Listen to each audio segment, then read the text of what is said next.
Hey, welcome to Stretch. My name is Phil. My name is Philip. Oh, we're throwing curveballs today. All right. Well, I'm glad to see you I today. gotta keep you on your toes I and know. switch up the intro. No, my name's Phil as well. All right. My name's not actually Phil, but because his was Phil first, they just call me Phil too. So we'll see how it goes. But welcome to Stretch. I'm glad that you're here. It's been a busy sort of week. We're in the middle of, if you're watching this back in reruns or something, we're in the middle of the 2020 primary time, and we just got finished with Super Tuesday. Super Tuesday just went down. Some big surprises. Yeah, some big surprises For me personally. Yeah. I was caught off guard a little bit. I know. I really thought that Klobuchar would get America Samoa, but Bloomberg got in there and got that stuff. So Yeah, I was surprised on how well Biden did. I really was too. I was surprised how some of our, and one of the things I try to convince some people is you have to remember these are just the primaries. These are just the primaries. When you see somebody like Bernie doing really well in Texas, and you're like, huh, I wouldn't expect that necessarily, but it is just, the Democrats that are there. I'm sure there's a few Republicans, in the great state of Texas that are maybe, not Bernie bros or things like that. So it's interesting to see how things are going down. But it really got me thinking, because the more and more we've been talking about this cycle, and we've been looking at what's going on, and I don't really want this to be a political show in a sense that we're going to be naming names and then running down candidates, but talking about political philosophies, because really, last election cycle, when in 2016, I think the Republicans really saw a shift in their philosophy, their because they nominated Trump. All this. I mean, the guys that he were running against were established senators, people that were well known, and then all of a sudden Trump comes in and he completely changes the Republican dynamics. Yeah, and I definitely, I was a senior in college, so it was definitely a fun time to be at a conservative Christian college. During a presidential election where the Republican Party is running wild, Yeah. and I definitely went through a range of emotions in 2016, so I can completely understand the ups and downs of the primaries and Yeah. different political systems, but we're talking politics today. Yeah, we are talking, and I don't Man. like talking politics, but like I said, so the Republicans do this shift in 2016, Right. and then we flip over here to 2020. And we see now the Democrats with this huge field of people, like the Republicans did 4 years ago, and they're really going through their own identity thing about how they want their party to line up. And you got a group of people that are what we might consider kind of mainstream Democrats right down the line where they've been. There's a group of people that are maybe a little more or a lot more radical than that. Leaning towards actually using the words democratic socialists, actually talking about socialist policies, and then you got their own multi-billionaire from New York that's like, all right, let's stop it all. I'm going to just pay a bunch of money. You all let me go up against the other New York billionaire. And what I find interesting about this is that we really are talking about the possibility of one of our major political parties nominating an avowed socialist to be the head of their party. A guy that's not a Democrat. Bernie's not a Democrat. He's registered as an independent. He's always been an independent. He registered as a Democrat just so he could run as a president in 2016. But there was a time before Super Tuesday that it was looking like Bernie, if he has a good Super Tuesday, could lock things down on Tuesday. Now, he didn't have that great of a Tuesday. Right.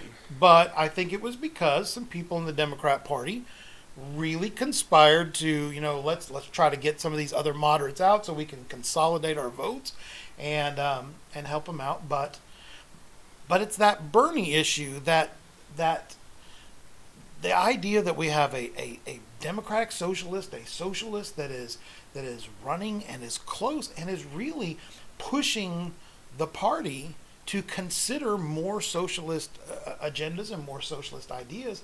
And it really got me thinking about the way we think about socialism in our world today.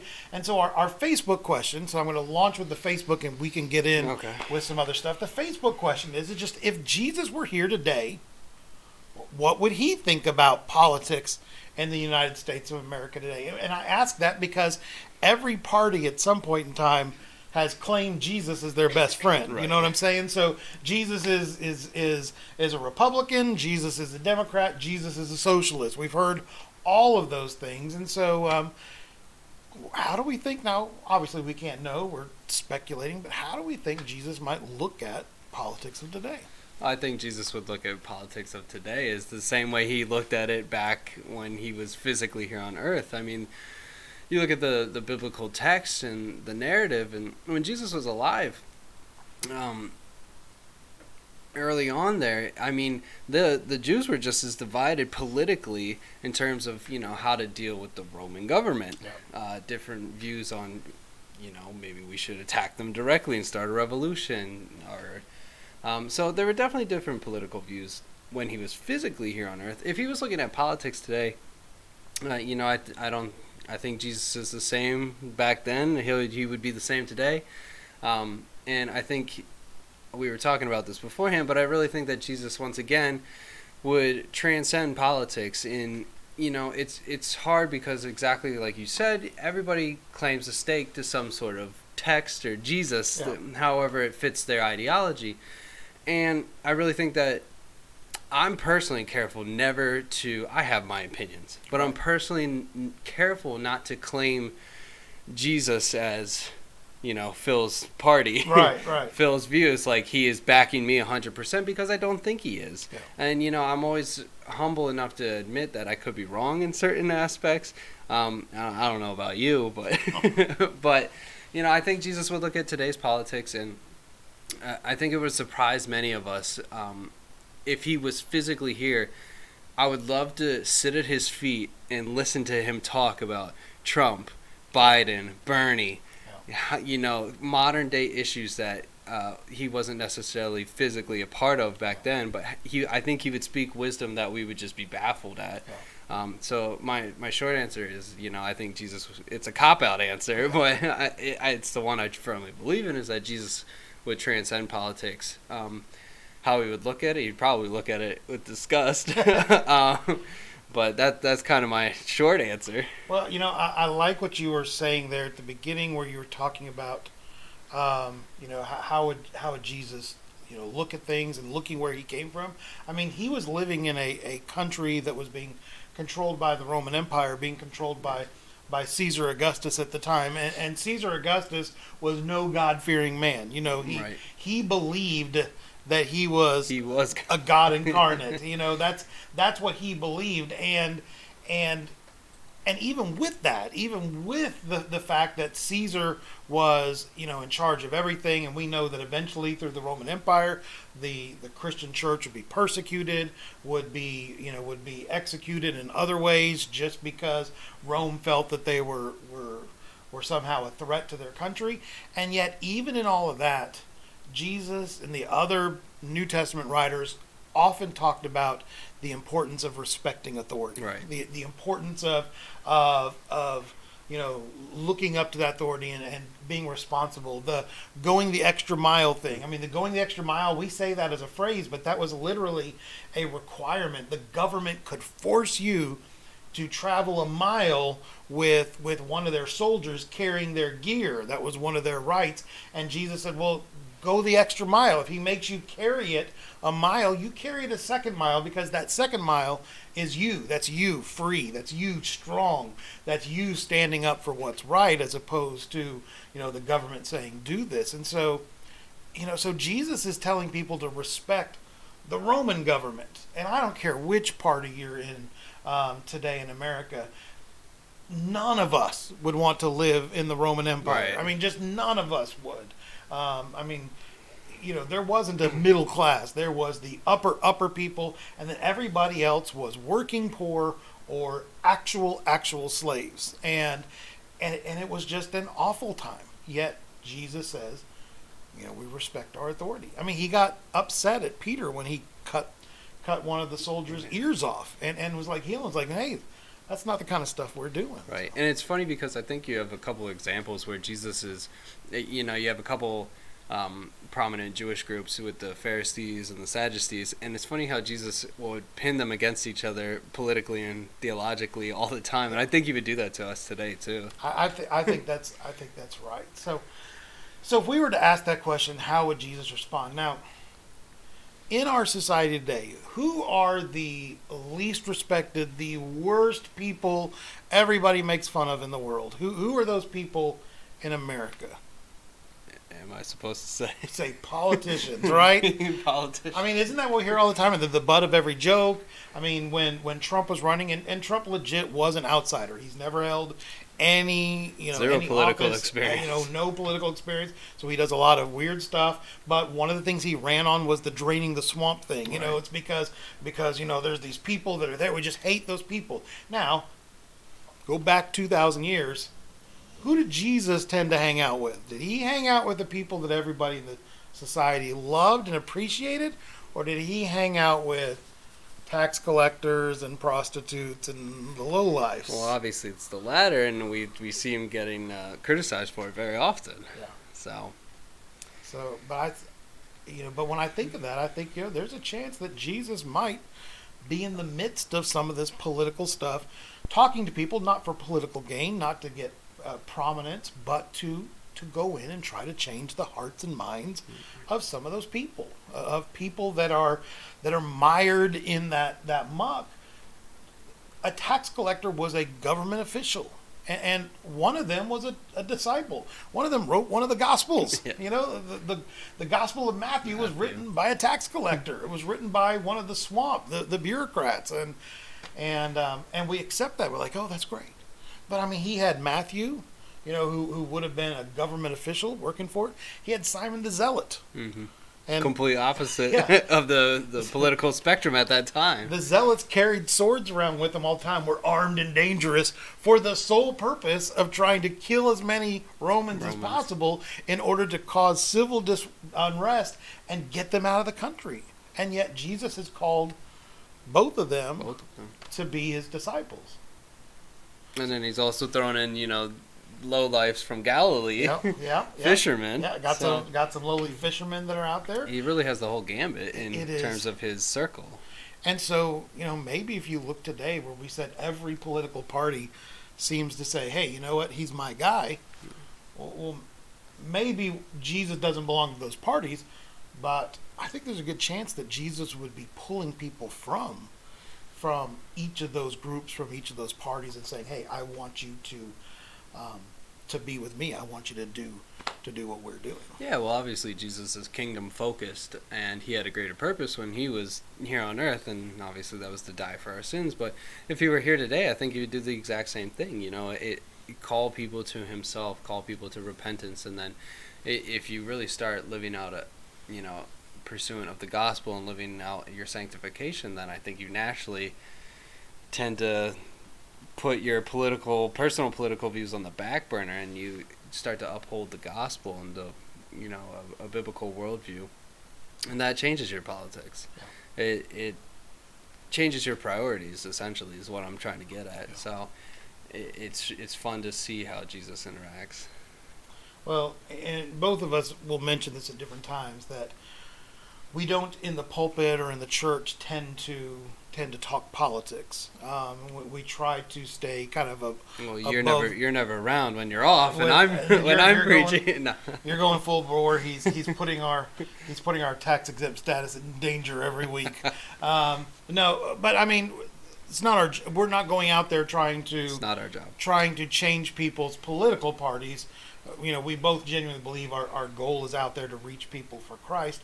But one of the things that lately has begun to stick, or you'll see it pop up on your Facebook pages or Instagram, you get that group of people that have started buying into that why is socialism so bad? Why is, maybe it's a good thing, if we take all the money from the rich, we spread it out to the poor, and everybody's going to be happy.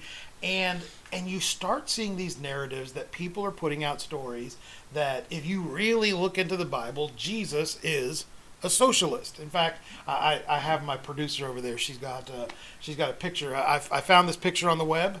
It's one of those, you can buy those Shea T-shirts or Shea pictures now, and it literally is a picture of Jesus that looks almost exactly to Che Guevara, and it's like, but one has the thorns on the head, and one's the picture of Che Guevara, and people are pushing this idea, that Jesus is a socialist, like Che, like Marx, like Lenin, that these guys had this plan, this goal to love everybody, to help everybody. You see them talking about, there was a guy from the Middle East that, had a long beard and wore robes and was brown skinned and was trying to help all the people. No, he's not a communist. It's Jesus, and trying to push this idea that Jesus is what we consider in modern days a socialist. Now they'll admit as well, there wasn't Marxism or socialism Right. like we know it back in the time of Jesus, but they will be pushing this narrative that Jesus is a modern day socialist. And if we don't, as Christians, endorse a full-throated defense of a socialist run country that we live in, that somehow we're missing out on the love aspect that Jesus had. And I don't want to throw you under the bus with this or everything, but when you hear that stuff, we talked about it, so when you hear that stuff, how does that set with you? I mean, when you see a picture of Che and a picture of Jesus, you're like, yeah, those guys have kind of the same thing going on. Well, I mean, there's obviously a generation gap between you and I think it's really Yes. I really think We were still fighting the Ruskies when I was his age. I think it's kind of. You're laughing like, oh man, he is old. I was alive in the Cold War. My dad was in the. We'll talk about that. Yeah, we'll talk. But I really think you see people my age leading this charge, and it's more of a youth movement. It's always been around. It's all, yeah. It's not a millennial thing. Socialism's been around since Marx, and I think people my age, they have failed to experience socialism the way that it has been experienced in the 20th century. Obviously, we're in the 21st century now. Right. We're removed from a couple world wars and some conflicts historically. So my first point is this. I really don't think people my age in America here have experienced the horrors that have come out of socialism and that worldview. And I think it is a worldview. You'll hear me mention a biblical worldview on this show a lot, and that's I view the world through the lens of the Bible.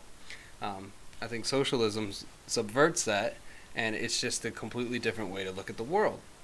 And so, with a generation my age growing up that is not churched with any faith, yet alone Christianity, they're really embracing this idea of socialism, this utopian good Right. of socialism as a way to cope with the world's problems, and they just haven't experienced the failed socialism personally. Yeah.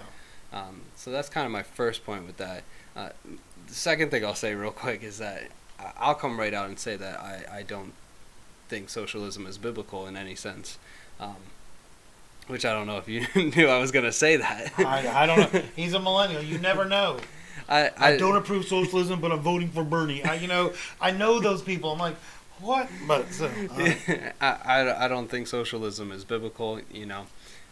Like I said, I hold to a biblical worldview, and I think that the Bible is pretty clear in many instances of promoting private property, promoting personal responsibility, and if people that actually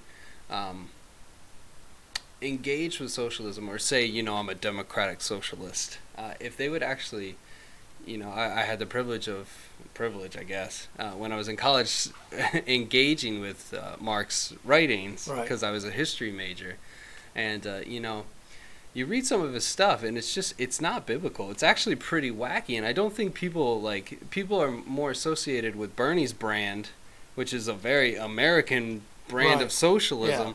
Where if you read Marx, it's pretty wacky stuff. He talks about your identity being wrapped up in your your profession and your work, and obviously that's not biblical. Our identity should be wrapped up in the image of Jesus. So, I think people my age, there's a myriad of reasons, but I just don't think that we have experienced socialism the way that your generation has experienced socialism. Yeah. So we're definitely more open to it. Yeah. Oh, I definitely agree with that. And I'm still. I mean, I was in high school. When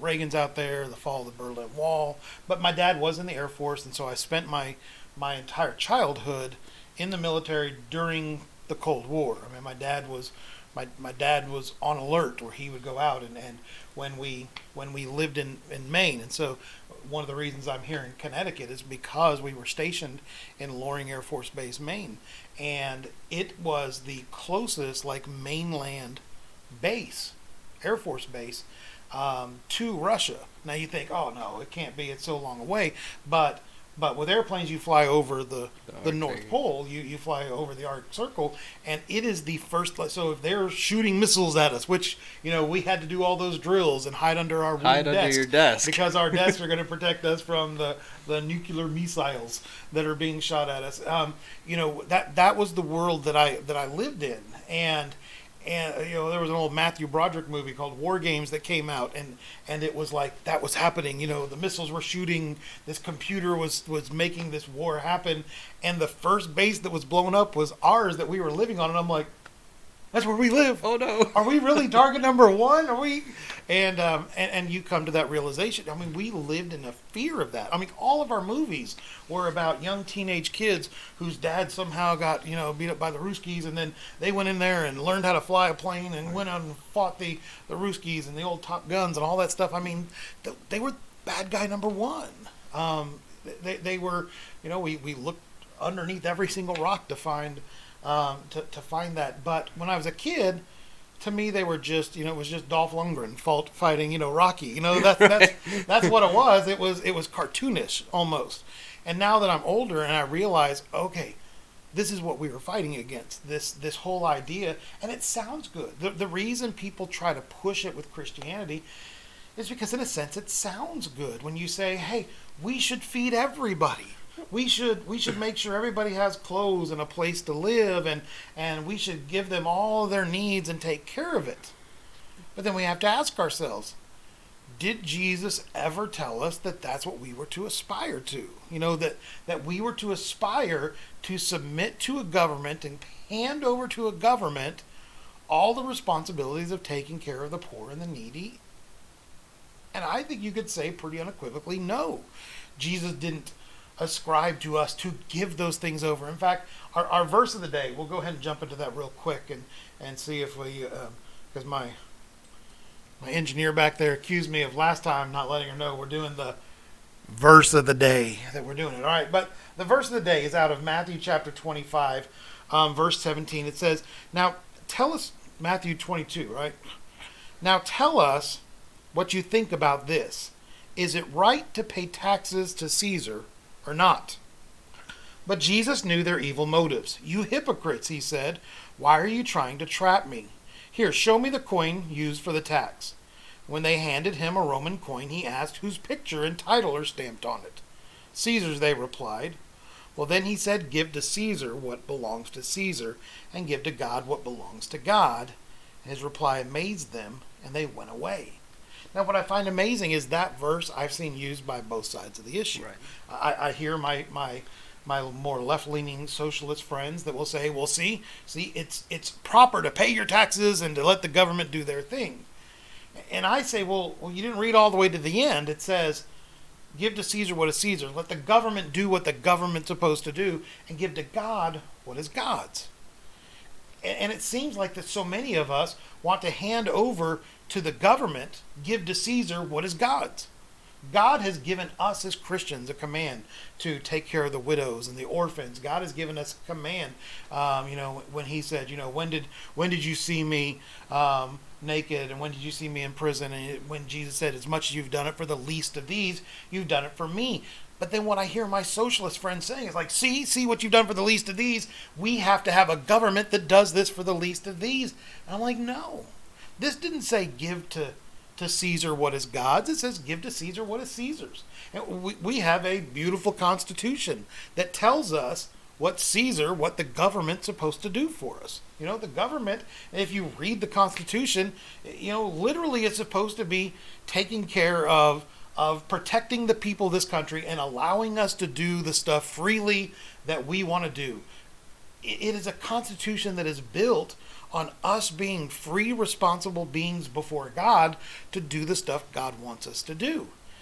And instead, we keep ceding to the government the things that should be part of the church, that should be a part of our faith, because we're like, if I let the government do it, then I can sit back on my laurels and say, it got done.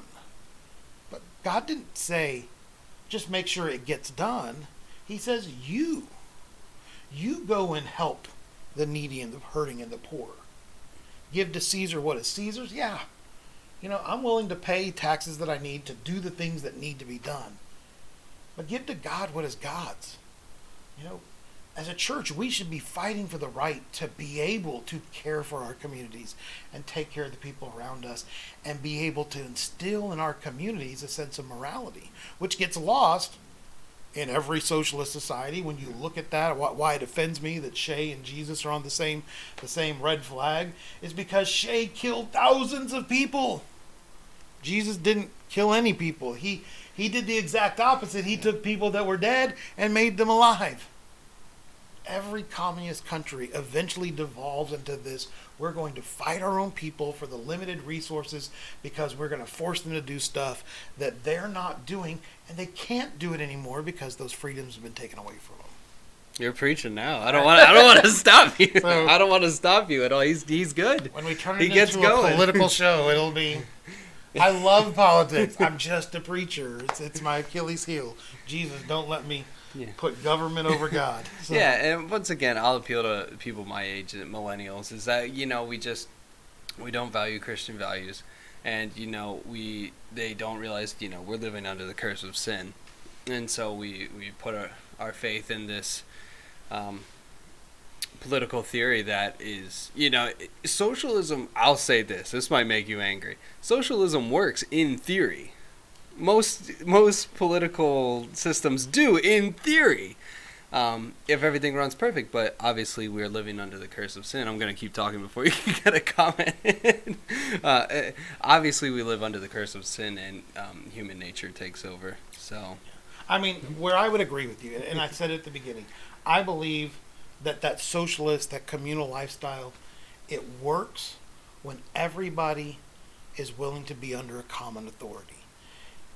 In the world we live in today, that common authority always becomes a tyrant. But in the Bible, that common authority is Jesus Christ.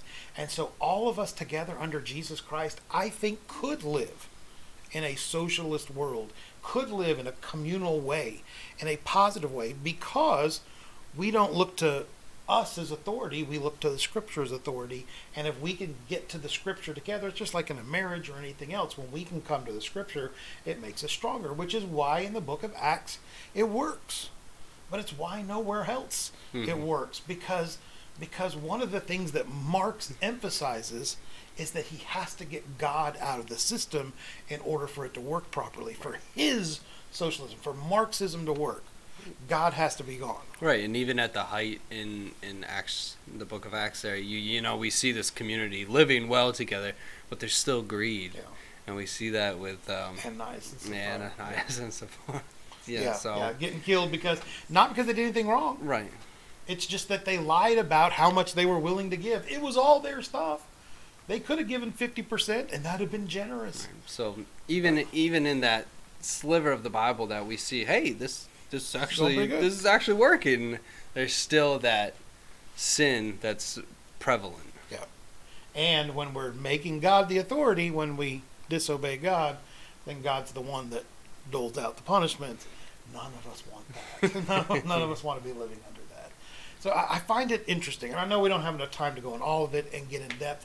Those are my brothers and sisters that are out there that are like, I don't care what you're saying, I don't like where the country is going right now, and I think this is a better way. I get that. I understand that. I don't think it's necessarily true to history. If you look at history, I mean, you look at the Scandinavian countries that we keep being told are democratic socialist, even though they explicitly say, stop calling us socialist because we're free market enterprise people. What I love about the free market, it's not a Christian thing necessarily. I just love, in America, we're each told, you get right with God yourself. Whatever, if you're an atheist, if you're an agnostic, if you're whatever, you have to figure it out yourself. And then I have the ability to freely be able to share with you why I know that the God that I believe in, that Jesus saved me, is powerful, is mighty, and is the true Savior. Whereas the majority of countries in this world don't have that kind of freedom. Yeah, and so obviously we use our privilege here in America. It's what our job is. We've already acknowledged this, that, we go Jesus first, and, if you go Jesus first, then typically, some of the time, things fall into line quite quickly afterwards. Yeah. So I encourage you, keep following Jesus, keep loving him. Jesus first. Yeah. I know it's ironic that many of those countries where Jesus is being persecuted in, that's where the church is actually growing. So I think sometimes maybe we ought to consider how easy it is for us to be Christians, and maybe it is time for us to step up and say, you know what, I am going to take my responsibility. It's a whole nother episode in and of itself, American Christianity versus reality. There's so many things. One of these days, we'll go back and watch these and say, remember that time we said we should do it, and then we'll go back and do a video. We should do a 2-hour segment on that, actually. That's right. We're going to do a 24-hour segment because Cambry, who's our producer today, wants to put Phil into a cardboard box for 24 hours. I don't know exactly why. Yeah, I don't know. But her plan is for us to go viral by doing many 24-hour challenges, and most of them involve ways to punish you. So I'm on board with this 100%. We've taken a vote, and so we're on board. So we're good to go. I'm speechless. I want to encourage you to like and subscribe to our channel. If you don't want Phil to be shoved into a refrigerator box and have to live in it for 24 hours, you need to Wait, it's a refrigerator now? A refrigerator box, not a refrigerator, just the box with the refrigerator Okay. thing. It has blankets in it. She said she gets you pillows and All stuff. right. So, but if you like what we're doing, just having this open conversation, the more that you subscribe and the more that you share, click that bell and let people know what's going on, the more we can keep the content like it is going and not have to fight for that easy clickbait stuff by throwing Phil into a box and rolling him down a hill or something, like we would ever do something like that. All right. Well, we love you guys, and we will see you guys again next week. Thanks for watching.